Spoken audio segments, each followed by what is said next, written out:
yakni mendoakan di momentum haul pertama almarhum Bapak Paijo bin Manto Wiono. Kita semua berharap berdoa kepada Allah agar almarhum diampuni segala dosa-dosanya, dihapuskan segala catatan kesalahannya, dilipat gandakan balasan atau ganjaran atas segala amal kebaikannya, saat ini diluaskan di kuburnya, dan di akhirat nanti dimasukkan ke dalam surganya Allah kekal abadi selama-lamanya. Allahumma amin. Jadi Bapak Ibu, kita ini berdoa bersama untuk mendoakan almarhum.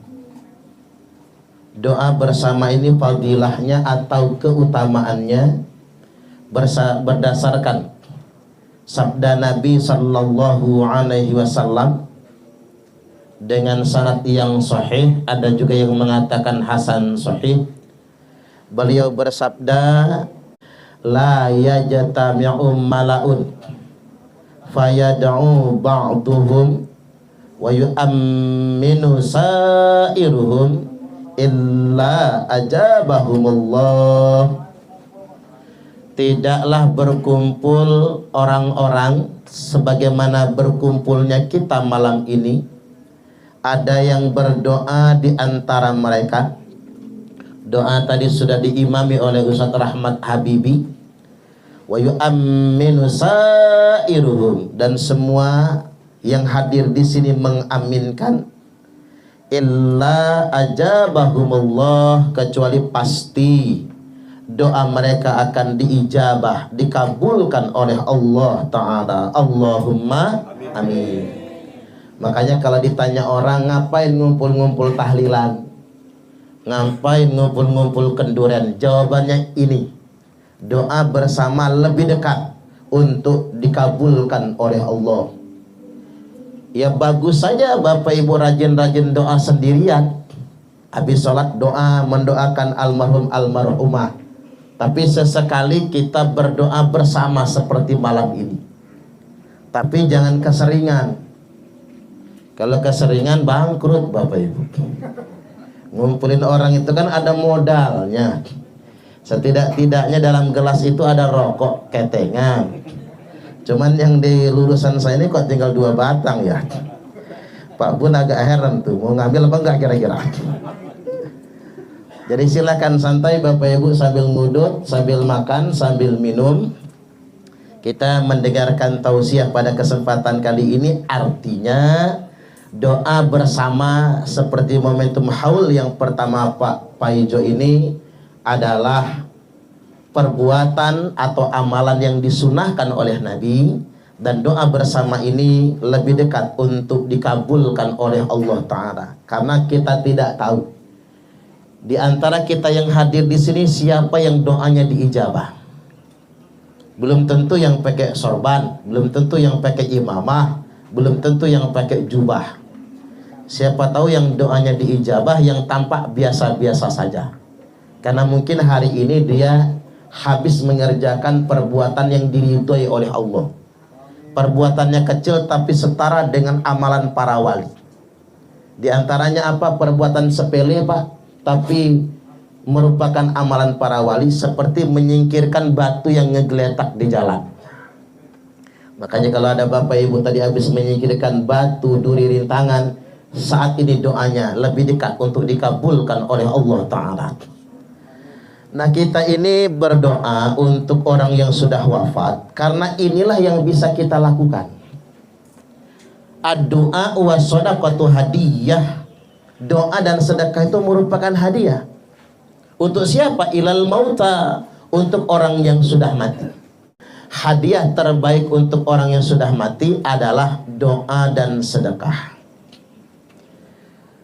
Makanya kita dianjurkan perbanyak sedekah. Makanya Bu Andriani rajin betul sedekah atas nama Pak Paijo yang sudah wafat meninggal dunia. Mudah-mudahan sedekah itu Allah sampaikan. Allahumma amin. Karena ada sahabat yang bertanya, anna rajulan atan nabiyya sallallahu alaihi wasallam, ada seorang laki-laki mendatangi Nabi, lalu dia berkata, ya Rasulullah, wahai Rasulullah, inna ummi matat, sesungguhnya ibuku mati. Walam tus, kemarin waktu mati nggak ada pesannya, nggak ada wasiatnya, nggak ada omongannya. Wa aldunnuha law takallamat tasaddaqat, cuman aku punya pikir-pikir ya Rasul, seandainya ibuku masih bisa ngomong, barangkali dia ingin sekali sedekah. Apa yang fa'uha in tasaddaqtu anha, lalu dia bertanya, apakah manfaatnya nyampe untuk ibuku bila aku anaknya yang sedekah pahalanya atas nama dia? Jawab Nabi, na'am tasaddaqa anha, ya sedekahlah atas nama ibu. Sahih Al-Bukhari nomor hadis 1388 dan Sahih Muslim 1004. Jadi sahih muttafaqun alaih. Jadi kita yang biasa sedekahan buat orang mati itu Bapak Ibu nggak usah ragu-ragu, nih hadisnya sahih kelas 1. Bahkan dalam matan yang lain, apalah ajrun, emang pahalanya nyampe ya Rasul. Makanya kita nyebutnya ngirim pahala Pak, karena memang sedemikian rupa. Kadang-kadang kita Ahlus Sunnah wal Jamaah ini sering diejek orang gara-gara istilah ngirim petihah, ngirim pahala. Kata dia orang ngirimnya pakai apa? JNE apa tiki? Ngejek Pak, ngejek, nafsu ngelunjak yang kayak gitu tuh. Jadi seakan-akan amalan kita ini nggak ada dasarnya. Jawab Nabi ketika ditanya apa nyampe pahalanya kalau kita kirim kepadanya. Jawab Nabi, na'am, ya nyampe pahalanya. Karena memang sedekah merupakan hadiah terbaik. Jadi bukan kijing ya Bapak Ibu, hadiah terbaik buat orang mati. Saya mau kasih tahu malam ini, ngijing itu nggak ngaruh loh buat ahli kubur. Nggak ada pengaruhnya, walaupun kijing yang mahal sekalipun. Kijing itu buat pandangan mata orang hidup saja. Tapi saya perlu ingatkan, ngijing itu boleh kalau di tanah kita dewe. Kalau merasa nggak beli tanah kuburan, tak ulang ini, dengerin Bapak Ibu. Kalau merasa nggak pernah beli tanah kuburan, jangan sekali-kali ngijing di tanah wakaf, kecuali minta izin sama nadir tanah wakaf atau pemerintah setempat, karena itu bukan tanah kita. Makanya kalau pengen ngijing kuburan, ngijinglah di tanah dewe. Yang kaya-kaya itu yang punya tanah lebar, jangan cuman beli buat kos-kosan melulu, khusus beli tanah buat kuburan. Mana bos-bos kos-kosan di sini ada nggak? Pak Neri udah jadi bos kos-kosan belum? Jadi jangan cuman mikirin bisnis, beli tanah buat kuburan, biar bisa ngijing, biar bisa ngapain. Nah kalau di tanah wakaf, kita harus minta izin baru sah ngijingnya tersebut, baru boleh. Makanya saya ditanya, Ustadz boleh nggak makom di kijing? Boleh, wong makom Nabi jadi kijing Pak. Coba kalau kita ziarah Masjid Nabawi, kemudian kita ziarah makom Nabi Abu Bakar dan Umar radhiyallahu anhuma, itu kan di kijing semua. Mengapa makam Nabi di kijing? Karena Nabi wafat dimakamkan di kamar istrinya, di kamar Sayyidah Aisyah Ummul Mukminin radhiyallahu anha. Maka sumbang saran sama ibu-ibu, kalau suami mati Bu ya, kuburin di kamar ibu sendiri. Ada Bu Haja Siti Aminah nggak kira-kira? Biar kalau Pak Ali duluan gitu maksud saya. Ya makamkan di kamar sendiri. Kata ibu-ibu, sorry amat, hidupnya nyusahin, mati gua ditongkrongin. Artinya sedemikian rupa. Termasuk juga Bapak Ibu kayak bunga papan dan lain sebagainya, itu nggak ngaruh. Ngaruhnya buat orang hidup saja. Yang ngaruh buat orang yang sudah wafat meninggal dunia adalah doa dan sedekah. Makanya ada komentar dari Umar Ibnu Khattab radhiyallahu an. Beliau berkata, as-shadaqatu ba'da dafni, sedekah setelah penguburan akan kekal pahalanya sampai 3 hari. Sedekah di hari ketiga sampai 7 hari. Sedekah di hari ke-7 sampai 25 hari. Jadi sumbang saran kalau bisa Pak di lingkungan Nusa Indah ini, habis nujuh itu jangan nunggu 40. Jadi kalau habis nujuh salawat dulu. Ya hitung-hitung nambah proyek Hambali lah. Untuk memimpin Sisilah sama Yasin ya. Jadi 7 salawat. Sedekah pada hari ke-25 akan kekal pahalanya sampai hari ke-40. Sedekah pada hari ke-40 sampai hari ke-100. Sedekah pada hari ke-100 akan kekal pahalanya sampai 1 tahun. Haul pertama ini, mendak pisan. Sedekah pada 1 tahun akan kekal pahalanya sampai 1000 hari. Jadi boleh saja kita habis ngehaul pertama nunggu 1000 hari, boleh saja. Tapi kadang-kadang merasa kelamaan kita mendak pindu kan? Haul kedua, haul ketiga. Kita mendoakan, itu yang ngumpulin orang. Cuman yang rutinnya tiap habis sholat kita doakan. Kalau sunnah Nabi kan tiap malam Jumat ziarah kubur. Nabi itu tiap malam Jumat ziarah kubur, datang ke kuburan. Jadi kalau bisa Bapak Ibu tiap malam Jumat kita ke kuburan. Cuman orang Indonesia ini penakut, takut ketemu genderuwo sama kuntilanak, Pak. Maka berdoanya tidak di kuburan, berdoanya di rumah seperti kebiasaan kita di malam-malam Jumat itu. Jadi Nabi itu setiap malam Jumat ziarah kubur. Nah, karena kita ingin mencontoh Nabi, maka kita punya kebiasaan tiap malam Jumat ziarahnya nggak ke kuburan, tapi ziarahnya di rumah. Maka kita sebutnya kirim doa, karena kita nggak datang ke kubur. Rata-rata orang Indonesia demennya datang ke kuburan siang. Walaupun ada orang Indonesia itu yang demen ke kuburan malam. Namanya Erna, istrinya Pak Munawar. Erna itu demen banget tuh kalau ke kuburan malam kan, karena berani kan begitu. Nah kita ini Bapak Ibu sekali lagi ziarahnya dari rumah, maka kita mendoakannya di rumah. Cuman sesekali datanglah ke kubur. Ada yang bertanya, Ustadz, bakti sama orang yang sudah meninggal dunia itu apa cukup berdoa di rumah atau mesti ziarah kubur juga? Saya jawab Bapak Ibu, berbakti kepada orang meninggal dunia itu mesti ziarah kubur juga. Saya ulangi, berbakti untuk orang yang meninggal dunia mesti ziarah kubur juga. Nggak bisa cuma dari rumah. Kalau kuburnya dekat, tapi kuburnya jauh, di Beringin sana, Pak Amir, di Oku Selatan, ya modal kalau pulang kan. Boleh setahun sekali atau kapan waktunya. Jadi ziarah mengunjungi langsung makam. Dan saya sarankan Bapak Ibu kalau ziarah ke makam, jangan lupa membaca ayat Al-Quran. Imam Asy-Syafi'i berfatwa wa yustahabbu ayyuqra'a indahu sayyidun minal Qur'an. Sangat disukai membaca surat atau ayat tertentu dari Al-Quran di samping kubur. Kalau kata Imam Hambali disunnahkan setidak-tidaknya 11 kali membaca kulhu, surah Al-Ikhlas, atau surat apa saja. Wa in khatamul Qur'ana kullahu kana hasana. Dan apabila dihatamkan Quran 30 juz, itu lebih baik lagi. Hataman Quran 30 juz. Maka didik anak-anak kita Bapak Ibu, kalau bisa ada yang menghafal Quran, biar ngataminnya enak. Kalau orang yang nggak hafal Quran ngatamin tuh lama Pak, seminggu aja mungkin cepet itu. Tapi buat yang hafal Al-Quran, dia pagi mulai start membaca, sore sudah hatam 30 juz. Mudah-mudahan ada di antara anak keturunan kita yang menghafal Al-Quran. Allahumma amin, amin ya rabbal alamin. Hatamkan Al-Quran. Jangan sampai kita ziarah kubur cuman bawa arit. Kamu kata jemaah kita dah sengkuit. Cuman bawa arit, bawa sengkuit, membabat rumput. Habis itu pulang, mantu ziarah kubur mertua. Begitu pulang kata mertua ada di dalam kuburan, "Hei, mantu edan. Gua nggak butuh arit lo." Yang dibutuhkan itu bacaan Al-Quran. Maka ziarah kubur sesekali kita tunaikan untuk mendoakan orang tua yang wafat meninggal dunia. Sedekah dan lain sebagainya, termasuk membacakan surah Yasin. Turfa'u lil mayyiti ba'da mautihi darajatuhu. Diangkat derajat kemuliaan si mayit setelah kematiannya. Apalagi ini Pak Paijo anaknya putri-putri ya, anaknya perempuan. Doa anak perempuan untuk ayahnya adalah doa yang diijabah oleh Allah.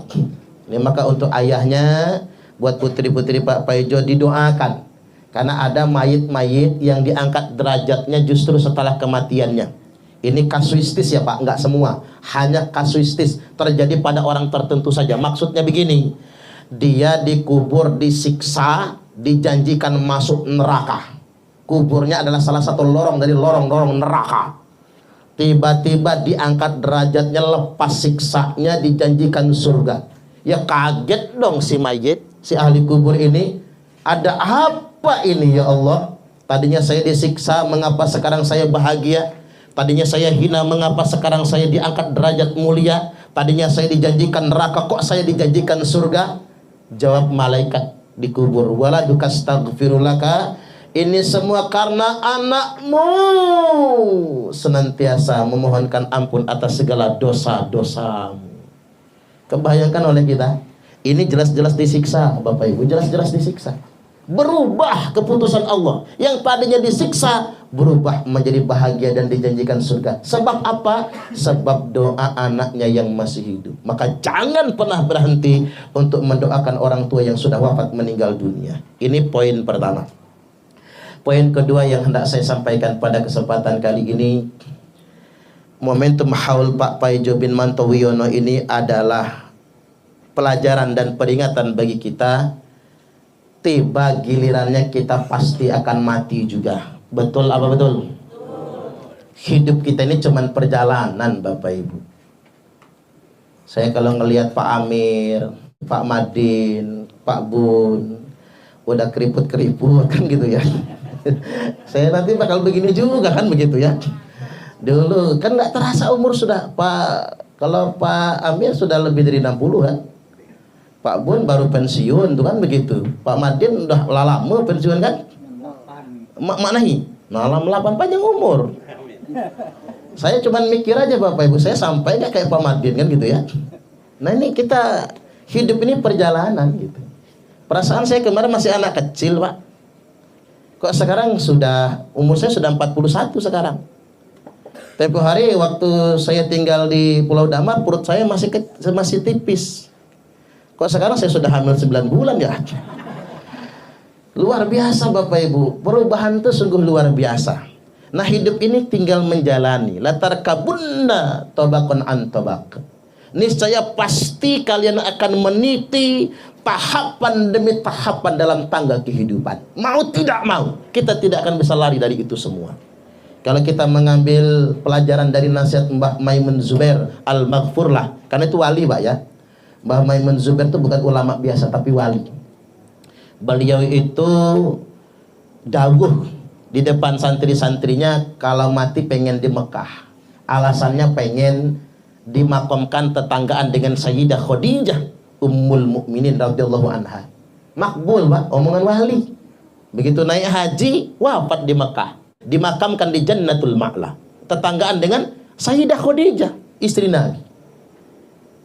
Tapi dimakamkan di sana baik di Baqi' Madinah maupun di Ma'la Mekah, SOP kerajaan Arab Saudi 4 tahun dipindah. Maka kalau kita ada saudara kita meninggal di sana 4 tahun dipindah. Nah, beliau wafat tahun 2019. Kemarin kalau tidak salah tanggal 23 Juli, karena sudah 4 tahun kan dari 2019 ke 2023. Makam beliau akan dipindah. Begitu akan dipindah, apa kata penggali kubur? Syekh Maimun Maujud. Syekh Maimun Maujud, jenazahnya masih utuh sama sekali. Kain kafan masih utuh, jenazahnya masih utuh sama sekali. Itulah ulama yang dimuliakan oleh Allah Ta'ala. Enggak jadi memindahkan makam Mbah Maimun Zubair. Yang sudah enggak ada wujud ya dipindahkan semua. Karena aturan di Arab Saudi begitu. Baqi' sama Ma'la itu hanya untuk sementara, kecuali makam sahabat Nabi, Ummul Mukminin, makam para ulama dan orang solih. Dan tandanya itu, ketika digali masih utuh sama sekali. Nah nasihat Mbah Maimun untuk umat Nabiullah Muhammad SAW ini, kita semua Bapak Ibu, baik awal zaman sampai akhir zaman, jalan kehidupannya, tangga-tangga kehidupannya ada di angka 7. Rumusnya angka 7. 0 sampai 7 tahun usia anak-anak. Maka biarkan anak-anak bermain di usia itu. Saya cuma sumbang saran kepada stakeholder, penyelenggara pendidikan sebagainya. Anak kelas 1 SD itu kan biasa masuk SD 7 tahun ya Pak ya. 7 tahun itu syaratnya masuk SD jangan sudah bisa baca. Karena ndak boleh Pak Amar, anak umur 5 tahun, 6 tahun diajarin baca itu sebetulnya nggak boleh. Di Amerika Serikat itu melanggar hak anak itu. Di Jepang, di Korea boleh anak diajarin baca kalau umurnya sudah 9 tahun. Indonesia aja kecepatan. Masuk SD syaratnya baca. Karena nggak bisa baca nggak diterima. Karena sebetulnya anak 0 sampai 7 tahun itu ndak boleh. Dia dibiarkan main aja sepuas-puasnya. Karena usianya. Makanya anak saya masuk SD, Pak. Belum nyampe 7 tahun, 6 tahun setengah. Kelas 1 belum bisa baca. Saya dipanggil ke sekolah, mau naik-naikkan kelas. Bapak, mohon maaf anak Bapak, saya nggak usah dijelasin, saya sudah tahu, kata saya. Anak saya pasti belum bisa baca. Iya Pak, katanya. Biarin, nggak apa-apa. Naikin aja, jangan nggak dinaikin. Anak saya nggak nakal, kata saya. Nggak apa-apa, nanti dia bisa baca. Kalau umurnya sudah 7 tahun, dia bisa baca. Ya saya ngukur diri saya Pak, saya bisa baca kelas 3 SD soalnya. Apa saya goblok? Kan enggak juga kan. Nah ini pelajaran bagi orang tua. Jangan takut ya Bu, kalau anak belum bisa baca, apalagi umurnya 5-6 tahun, enggak goblok, emang belum waktunya. Nah umur 7 sampai 14 tahun itu usia menghafal. Maka usia menghafal paling bagus Bapak Ibu 7 sampai 14. Santri-santri saya yang ngapal Quran di usia itu cepat banget Pak. 10 juz itu cepat banget. Tapi dia cuma menghafal, belum bisa memahami. Dia hafal tapi nggak paham. Kitab Awamil Mandaya itu, Nahwu pemula, nggak lama hafal santri-santri saya. Tapi dia belum paham. Karena memang usianya masih menghafal. Usia 14 sampai 21 tahun, itu baru mulai usia berpikir. Masa transisi, remaja menjadi dewasa. Mulai logikanya berjalan, rasa ingin tahunya semakin besar. Ingin meneliti dan menjelajah. Makanya anak umur segitu gak mau diatur kan. Umur 21 sampai 28 usia menikah. Saya kasih tahu, jangan ada pernikahan dini di bawah usia 21 tahun. Sebaiknya menikah paling cepat umur 21. Menikah paling tepat umur 25. Menikah paling telat umur 28. Maka benar kalau kata orang, kalau umur masih 25, jodoh di tangan Tuhan. Tapi kalau umur 28 belum nikah-nikah, Tuhan angkat tangan. Ada nggak kira-kira? Makanya Zaruni itu dengar kayak gitu tadi Pak, wah langsung pengen nikah, besok lamaran dia. Saking kan umurnya sudah 28 lewat. Nah umur 28 sampai 35 kata Mbah Mun itu usia bekerja. Kasih tahu sama anak-anaknya Bapak Ibu, kerjaan apapun yang penting halal. Setuju nggak kira-kira? Karena begini, kalau semua kerjaan harus jadi PNS, harus jadi polisi, harus jadi tentara, harus ada dinasnya Bapak Ibu, ya bangkrut negara kita, siapa yang mau gajinya? Kan begitu. Saya mau kasih rumus ini, mohon maaf betul. Mengapa Korea, Jepang maju? Karena anak muda di Korea, Jepang nggak pengen jadi PNS. Ini buka-bukaan Bapak Ibu. Mengapa Amerika, Eropa maju? Karena anak muda di Amerika nggak berebut jadi PNS. Mereka berkarya. Jadi jangan semua orang berpikirnya yang namanya sukses itu jadi PNS. Kadang-kadang kita begini, kata Pak Yusuf Kala apa? Dari 10 orang terkaya di Indonesia ini 9 Cina. Cuman 1 yang pribumi. Saya kurang suka kalau rasis-rasis itu ya Pak. Apa yang salah orang Cina? Bukan. Yang salah orang kita. Karena orang kita ini sekaya-kayanya orang kita Pak, anaknya didaftarkan PNS. Iya Pak ya? Berani nyogok lagi. Orang Indonesia berani loh bayar 300 juta Pak main daftar polisi, kan begitu? Enggak, mau kapan pulangnya? Kalau cuma bintara biasa, tanya Pak Arnedi dulu kan gitu. Kapan pulangnya?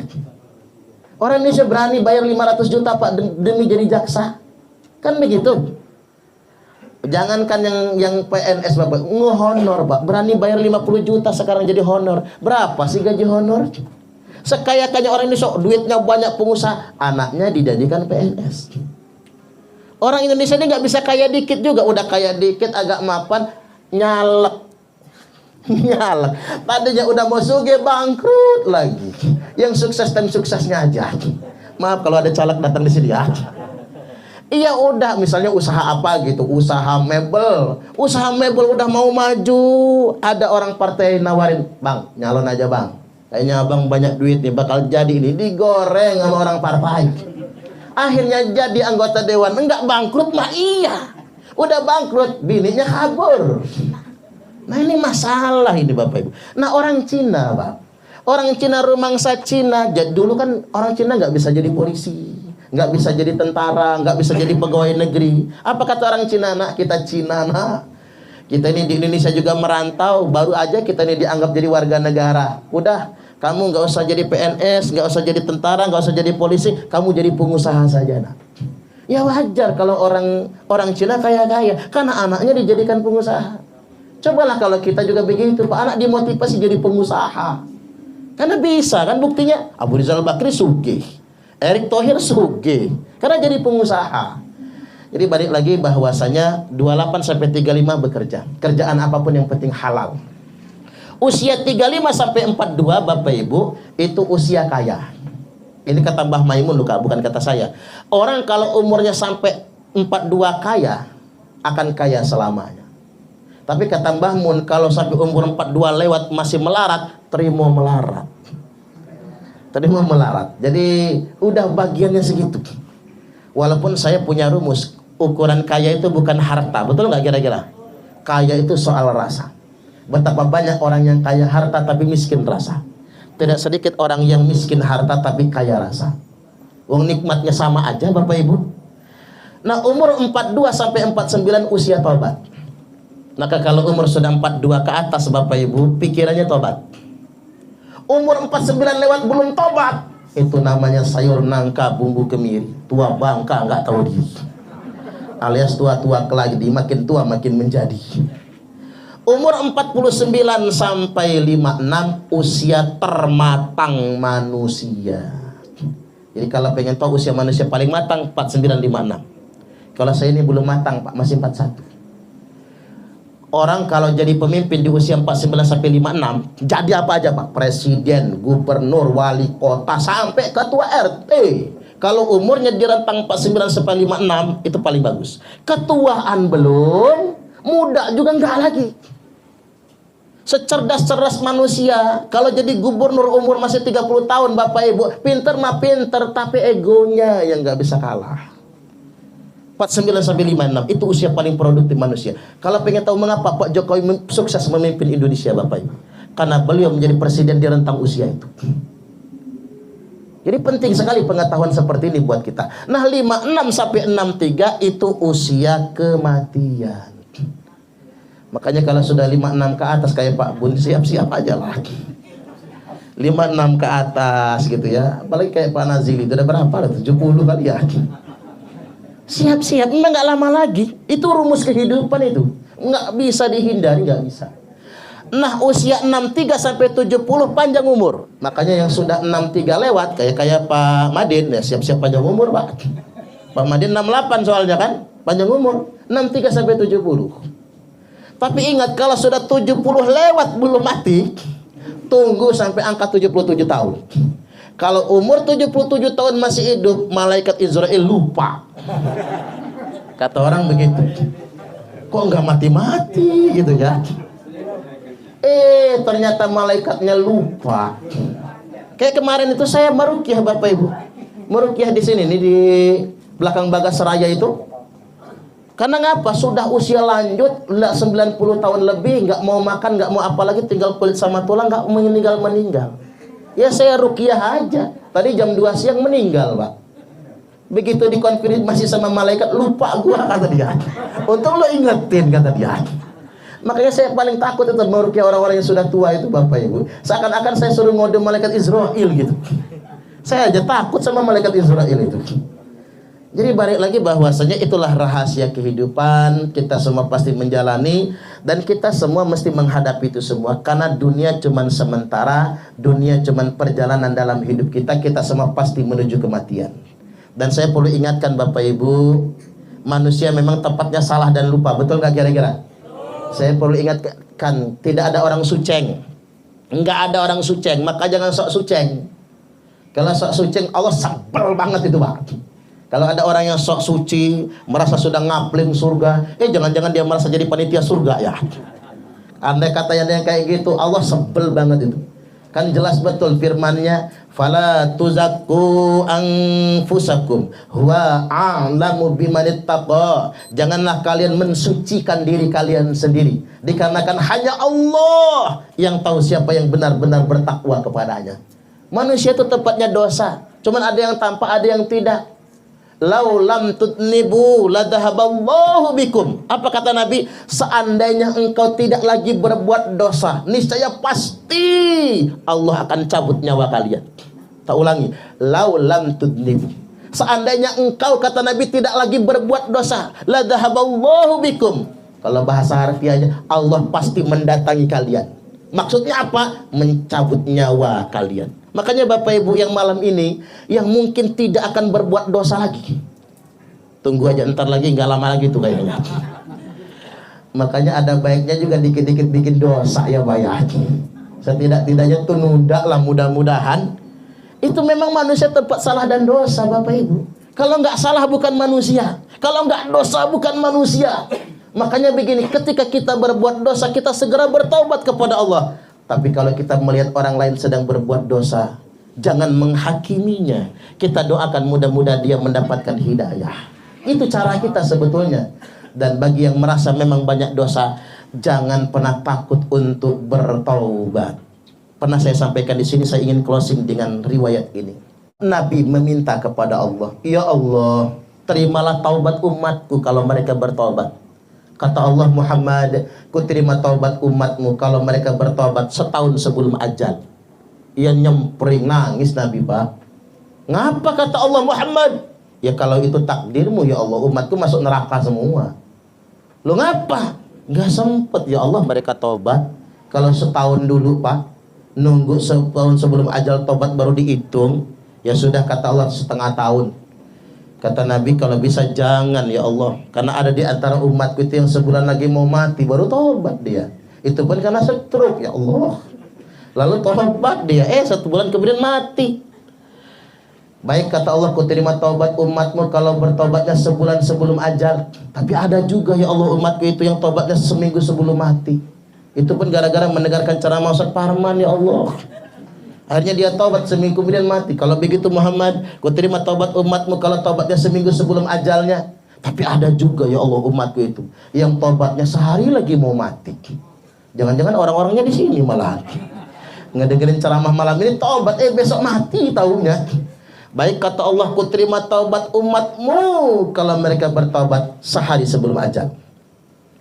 Kata Nabi, ya Allah, boleh nggak minta sekali lagi? Kalau bahasa kita tenyam-nyam nian hai ini. Tenyam-nyam namanya Pak. Nah, berkendak terus. Jadi minta terus. Banyak rasa, nah banyak rasa itu. Kalau banyak rasa budak siko ini Pak. Minta terus. Ini minta terakhir ya Allah, kata Nabi. Minta terakhir. Sudini aku dia akan minta lagi. Baik Muhammad, ini permintaanmu yang terakhir. Dan habis ini kamu nggak boleh minta lagi. Kau terima taubat umatmu selama nyawanya belum mendesak-desak di tenggorokan. Oi, nangis Nabi Pak. Saking terharunya, saking bangganya, Nabi langsung pamer di hadapan sahabat. Innallaha yaqbalu taubatal abdi ma lam yugharghir. Sesungguhnya Allah akan tetap menerima taubat hambanya selama nyawanya belum mendesak-desak di tenggorokan. Baik nian Tuhan tuh Pak. Baik nian Allah itu Bapak Ibu. Ini nyawa di tenggorokan loh. Tidak ada kata terlambat untuk bertobat. Yuk kita semua memperbaiki diri. Innamal a'malu bil khawatim. Sesungguhnya segala amal tergantung endingnya. Biarlah masa lalunya kelam, tapi endingnya husnul khatimah. Allahumma amin. Baik, itu saja dari saya, nggak usah berpanjang lebar. Saya mau menginformasikan ini Bapak Ibu, kita sudah memulai pondok pesantren Bapak Ibu, pondok pesantren Rahmatul Ummah As-Salafiyah An-Nahdiyah